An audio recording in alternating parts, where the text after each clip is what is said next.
All right, y'all, this is a real video, real confessional. Let me get that sun out. Just got out of the gym.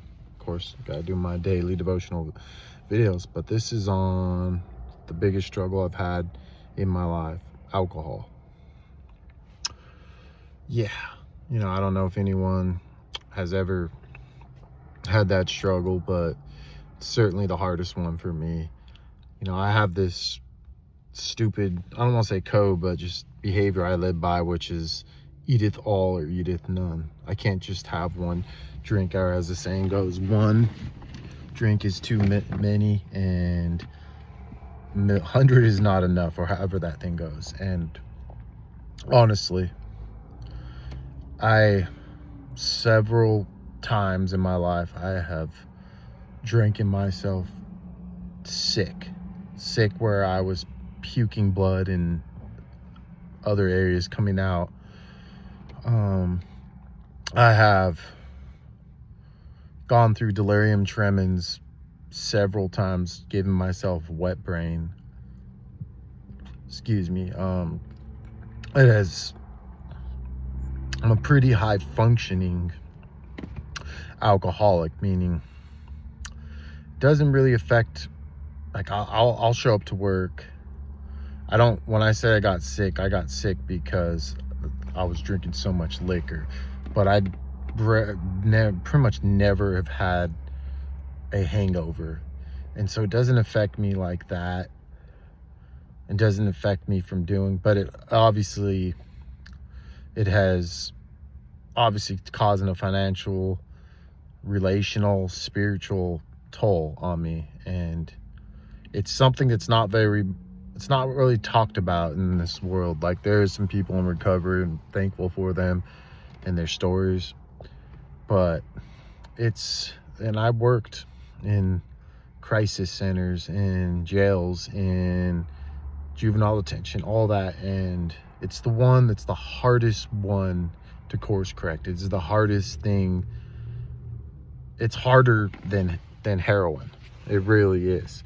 Like, because it's so accessible everywhere. You can't go 5 miles without seeing it advertised or whatever, and it is, as we know, it's projected to be a norm. And there's different types of drinkers.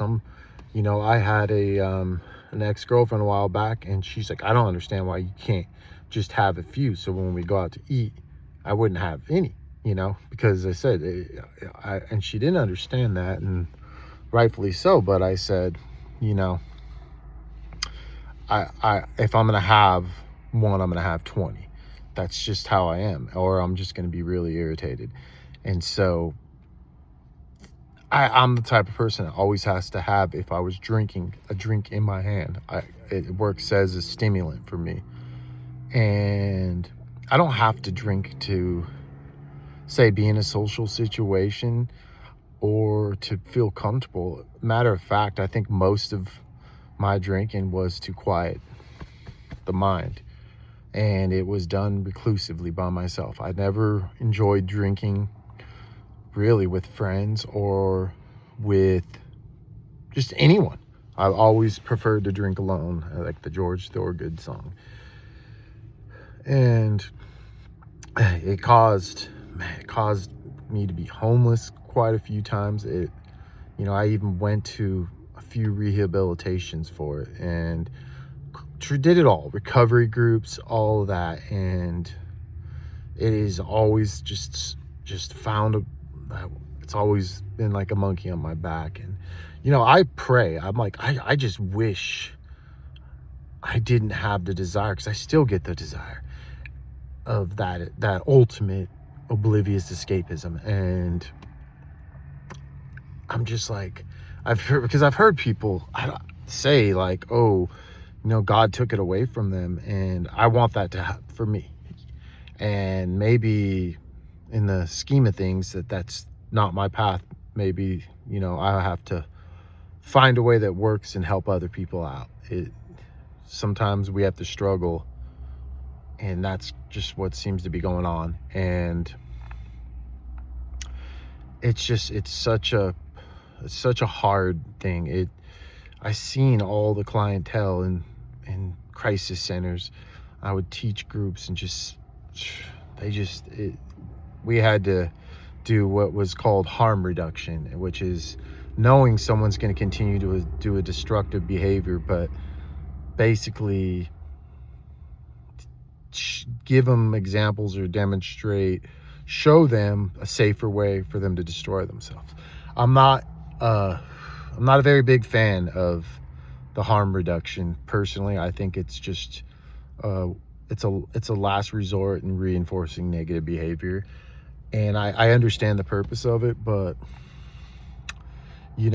for people like me, it's just abstinence or abundance in something, excessiveness, my excessive nature in everything. It all is correlated. At one point I had 57 guitars, over 60 pairs of shoes, just these certain things, I would just excessively, I don't just, I've had to do it in the gym. I've had to I used to excessively do 60 sets of 10 to 12 one day, and quickly too, where it was just actually causing diminishing gains. So understanding that about myself is why food, everything, why alcohol is so dangerous. And I don't want to be the guy that I thought that in the past, oh, I wish I was him, where I had a friend that he was able to get intoxicated off of 2 drinks, and that would take me 20 to get where he's at. And I'm thinking oh man, it wouldn't be that bad, but it's the same thing. Just because I have a higher tolerance doesn't mean it's not, what he's doing is not the same as me. It's just I'm doing more damage to my body because I'm consuming more of this carcinogenic. So I never really had a problem with any other drugs. I went through my little pothead phase, but I was always so low tolerant to that. Unlike other people, I just took a little and I just really made me anxious anyway. But alcohol was the great comforter, and seems to be that way for a lot of people. I wish it was just as simple oh, social anxiety, because then I just wouldn't put myself in situations where I was anxious. But it's not. It's something I would want to do alone, and I would course correct, detox myself over and over and over again, go through delirium tremens, and then it was a cycle. And then during that, I would do the California sober and smoke, so I didn't have the detoxes weren't so harsh. But then after I was done with that smoke, the weed, then I would go through insomnia. For some reason it would do that to me, and then so I would drink to sleep, so I can go to work. And I repeated that cycle for years and years and years and years. And I think I did get better, not doing as much to where I ever had to, but it was never eliminated completely. And I've tried AA meetings, and all I've seen is just one-uppers. People, prison and AA are the strangest things. They're the only place where someone will brag about how low they can go, like how bad they are, or how whatever. It's some guy will say he drank 2 bottles of vodka, and the other guy will be well, I'll drink 3 and crap myself. It's only places where people it's a weird glory to see who can go to lowest. But anyway, I hope whoever's struggling out there, you get help. It's been on my mind. I've been craving it today, and of course went to the gym and I'm here doing this video, but it's a daily struggle. Nothing's stopping me from going right across the street right here and getting some, and I don't want to do that. I don't have any problem with anyone that drinks, or even anyone that drinks excessively and has the same problem as me. I hope you figure it out if that's what you want to do. But the harm reduction thing it's not a good thing. Drinking alone is not a good thing. I mean, I my last bout of drinking, like my brain, like I could not learn new things. When I started this new job, every job I've ever had, I pick up and excel and kind of get promoted pretty quick. But this one, I was in the dark, and I realized, man, I had done some damage to my brain from drinking. Like I was forgetting stuff. Like I even lost my keys to my car once. Never done that. Never lost my wallet or anything. Anyone that knows me will tell you I have the most impeccable memory.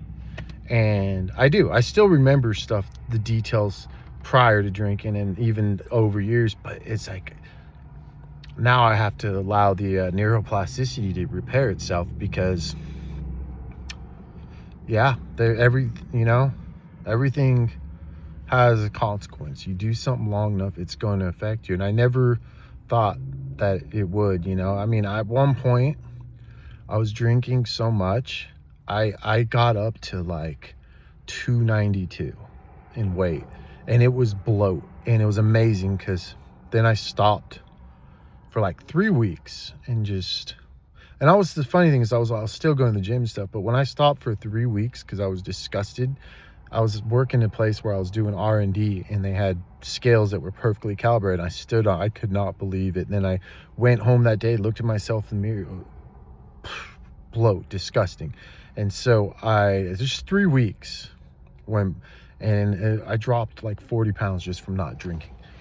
And that's just one thing. I'm the type that would eat after I drink, like I would eat a little bit. I'd wake up on my day off, go to the store, make provisions, of course, with alcohol, and I would nibble on something just to put my stomach so I wasn't drinking. And then I enjoyed cooking, grilling out, and then I wouldn't touch it. Sometimes I forget to even eat it till the next day, but I usually would eat after I've drank everything. And I have to have a certain tolerance level. Like I notice my mark is about 18 drinks and I'll be able to sleep. Anything under that, and I'll be irritated, and it'll keep me up all night. It's like I'll be like a dope fiend for alcohol. And people don't only y'all that are the alcoholics understand what I'm talking about, and it's not talked about enough. I've went through periods where I would buy alcohol and I'd have a few left, and I'd pour them out in the morning, like that's it, that's the last gamut. And then I would just give in later and do the same thing. And I did that for years, man. I really think I'm sure I have spent over $250,000 on alcohol. Like that's insane. That is a house. That is a whatever, anything I so desire. And I've made a lot of, as we do, bad purchases on alcohol. I've engaged with the many bad women on alcohol. I'm not really the violent type. I don't get aggressive when I'm drinking. I'm actually pretty calm. If those who have ever been around me when I did, they would do it and just kind of relax, kick back. I don't want to go to a concert. I don't want to go to a bar. No, I just want to sit at home, put on some movie, not a movie. I don't want to watch a new movie. I want something familiar that's background noise. Sometimes I would watch like the same movies for months, like the same 3 movies, and just put them on repeat, play guitar, and that was that. And it was such a, I really look back, and like I've been here in Tennessee for 17 years now, and it seems like yesterday, but so much of it is a blur from alcohol. And you would think, like, I broke up with my second, third girlfriend 4 years ago, and we were living together, and I just had to abruptly leave, put myself in storage. I lived in my car for 11 months, and the crazy thing was I was making the best money I've ever made, but because I liked after work, I was doing 12s, sometimes working 60 hours, it depends, but a lot of money. And I would like to get off of work, go to a restaurant, drink, and then while I would do this, I don't know why I did this way. When my food got there, then I would be like, oh, take a few bites and be like, oh, let me get it to go. And then the same repeat thing. I would pull into a parking lot. And that's probably why I'm in my car now. Like I do these videos, I was just so comfortable with it. And I would sit there and drink in the car and then eat my food, go to sleep, go to the gym, whatever, in the morning. And that's how I would shower. And it was just, I can't believe I was in that situation through the summer, through the winter. And I could have I could have saved up for that money I made that year. I could have saved up for a nice car or a nice RV even. A lot of stuff, but I was okay. I'm like, oh, you know what? I'm okay with this. I will live in my car and do whatever the hell I want. And I mean, it was fun. I'm gonna lie. Like, it was alleviating. Like, oh, cool. I don't ever have to. I could eat whatever I want. I could do whatever. I mean, I was going to the movie theaters and I would have a backpack and I would put a bunch of alcohol in there and I would put a jacket over it. And then sometimes they'd ask to look at your bag and I'd be like, oh, it's just my jacket. Okay. They didn't lift it up or anything. And, I would drink in there and it was so bad that that was my Sunday ritual. And I would drink in there, and I'm not talking about like a few drinks. Like I would at least have 16 drinks. There would be some airplane shots in there and some beer. And I would drink in there and I'd buy one of their drinks. Like what I'm talking about is like, I'd buy two. I'd buy one of their alcohol drinks so no one, because some movies let you do it. And then I'd buy a regular drink. And I would use that, like the cup, and I wouldn't fill it up. And I'd use it to pee in while not wanting to miss out on the movie. And of course that didn't, drinking all those drinks. Drinking that many drinks in a 2 hour, hour and a half period is insane. And that's how I would do it. I would drive, get off of another job, and I would have a 6-pack already I bought before going to work. And I would drink. I had a 7.5 minute drive. I would drink all 6 of them, throw them out the window just to get that quick buzz. Like, not even a buzz at that point. It was just a head change. And that's how I am. I'm an excessive. Like I could, and I'm not, this is not a brag. It disgusts me, but I could drink. I know one time it was snowing and I'm like, yeah, I don't have to go work the next 2 days. I bought 48, so 2 24-packs, and I drank 32 of them in 4 hours. And I'm not kidding, no exaggeration. It was just, I had it there, it was an excessive, and I fell asleep and woke up and realized the next day, oh wow, I have to get more because I need to get that again. And then so I bought a 12-pack and added that to what I had left over, and I chasing the same thing. And I have to be careful. I thank God, when I had a hairline fracture, I got oxycodone prescribed to me, and it didn't do anything for me. Like it just made me itchy. I guess I don't have that opiate addiction. And stimulants, I tried them a few times. They just take them or leave them. That was when I was younger. But alcohol, that's the one right there. And oh brother, I tell you, man, you young guys, man, if you don't touch that, you will be so much better in life. I'm telling you, brother, sister, there's nothing it can do to enhance anything. I can talk on this for 3 hours on the detriments and how alcohol had ruined my life at several points, and even when that hairline fracture, I was drunk and said I was trying to, like, I was getting aggressive with the guy, and he backed up and hit me with the car. So gave me, and then took off. And probably rightfully so. I'm sure I was an asshole. Excuse my language. That might be the first time I ever cussed on YouTube. But you know, I'm gonna paraphrase a proverb. It says, like, a drunken man will, like, fall, like, grab a thorn bush, something like that, cut himself and not feel it, and wake up like, oh, woe is me, what happened, why did I hurt? And there's a lot in the Bible about excessiveness, but even about alcohol. And like it says, deacons and bishops do not give into too much strong drink or wine. And but also talks about, like, you know, I kind of look at the verse, like, if your right hand causes you sin, cut it off. Some people can drink in moderation and be okay. And I think a lot of us alcoholics want to be that way, and we never could. It's very, very, very, very rare. And I think that's our last hope before quitting is, I can control it, you know. At least, you know, all these drug addicts, at least I'm not a heroin addict and then the pothead, at least I'm not a speed freak and then speed freak, at least I'm not a drunk, you know. It is, man, it's evil, y'all. And I don't know who's gonna see this video.